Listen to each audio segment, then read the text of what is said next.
UP की अहम seat है बिजनौर लोकसभा।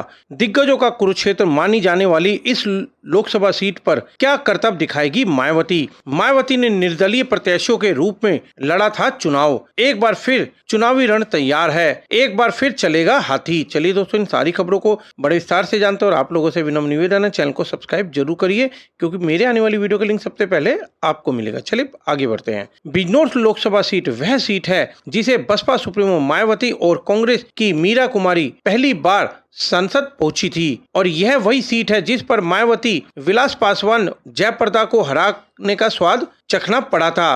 दिग्गजों का कुरुक्षेत्र मानी जाने वाली यह धरती राजनीतिक उपेक्षा की शिकार होकर पिछड़ गई। अपने अस्तित्व को बचाने के लिए इस धरती को अपने भागीरथ की तलाश है। बिजनौर का राजा दुष्यंत से लेकर महाभारत काल से गहरा नाता रहा है और यह धरती राजा दुष्यंत और शकुंतला की प्रेम कहानी की गवाह है। महाभारत काल में ही महात्मा विदुर युद्ध टालने में असमर्थ रहे और निराश होकर वह गंगा के पार जाकर बस गए। उन्होंने कुटिया बनाई और युद्ध में मारे गए सैनिकों के परिवार की विधवा महिला और परिवार के लिए यहीं पर दारा नगर बसाया। विदुर कुटी में भगवान श्री कृष्ण पधारे थे और बथुआ का साग भी खाया था। इस कुटिया पर बथुआ का साग आज भी पूरे शहर और पूरे साल हरा भरा रहता है। अब बात राजनीति की करें। रालोद ने चंदन चौहान, सपा से दीपक सैनी और बसपा से विजेंद्र सिंह चुनाव मैदान में उतर रहे हैं। जबरदस्त घमासान चल रहा है। जैसे ही लोकसभा चुनाव की डुगडुगी बजी तो यहाँ पर भी चर्चाएं शुरू हो गई हैं। गंगा बैराज पर एक बार फिर से लोगों का जमावड़ा था। वो आए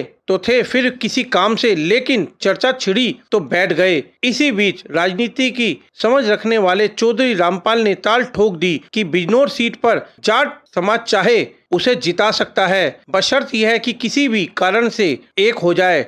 रामपाल का जवाब होने के लिए अमित गुर्जर और भूमिका बना चुके थे। वर्ष 1985 में हुआ उपचुनाव यादगार है जिसमें 3 दिग्गज मैदान में उतरे थे। इसी चुनाव में कांग्रेस की मीरा कुमारी पहली बार यहां से सांसद चुनी गई थी। उन्होंने लोकदल प्रत्याशी केंद्रीय मंत्री रामविलास पासवान को हराया। बसपा सुप्रीमो मायावती निर्दलीय प्रत्याशी के रूप में चुनाव लड़ी। वह तीसरे नंबर पर रही। 1989 में हुए लोकसभा चुनाव में मायावती का सितारा बुलंद हुआ। वह जीती और पहली बार लोकसभा पहुंची। 1991 में फिर से मायावती को हार का मुंह देखना पड़ा। भाजपा के मंगल राय प्रेमी ने उन्हें हरा दिया और सभी दलों को दिया मौका। 5 बार इस लोकसभा सीट पर कांग्रेस तो 4 बार भाजपा का कब्जा रहा। रालोद ने 2 बार, सपा और बसपा ने एक बार सीट का परचम लहराया, लेकिन बिजनौर को वे सम्मान नहीं दिला पाए।